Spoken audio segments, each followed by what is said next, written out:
Hello, good afternoon.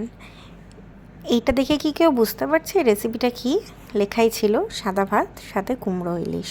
হ্যাঁ, ঠিক শুনছো, ঠিক দেখছো। এইটা একটা ওপার বাংলার একটা অথেন্টিক রান্না বা ডিশ বলতে পারা যায়। যাই হোক, এটা করতে আমাদের কুমড়ো লাগবে আর ইলিশ মাছ, ব্যাস, আর কিছু লাগবে না। তবে কুমড়োটা একটু ভালো কুমড়ো হতে হবে। এবং এতে রান্নায় যেটা মেন ইনগ্রেডিয়েন্ট সেটা হলো মেথি ফোড়ন। আমি একটু গন্ধের জন্য 2টো শুকনো লঙ্কাও দিয়েছিলাম।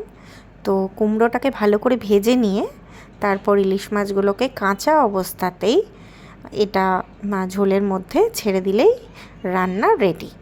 খুব কম সময়ে রান্নাটা করা যায় এবং যারা এটা কোনো দিনও খায়নি আমি বলবো প্লিজ এটাকে ট্রাই করো, করে খেয়ে দেখো। দেখে অবশ্যই আমাকে একটু জানাবে কমেন্টে যে কেমন লাগলো।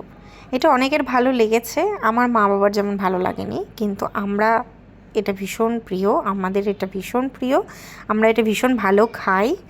এবং অনেকেই রান্না করে ইলিশ মাছ বেগুন দিয়ে করে, ইলিশ মাছ কাঁচা কলা দিয়ে করে, অনেকেই সর্ষে বাটা দিয়ে করে। হ্যাঁ, ঠিক আছে, কিন্তু এই রান্নাটা আমি সবাইকেই বলবো এটাও ট্রাই করে দেখতে।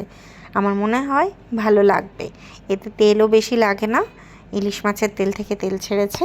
প্লিজ সবাই রান্না করে দেখো। টাটা।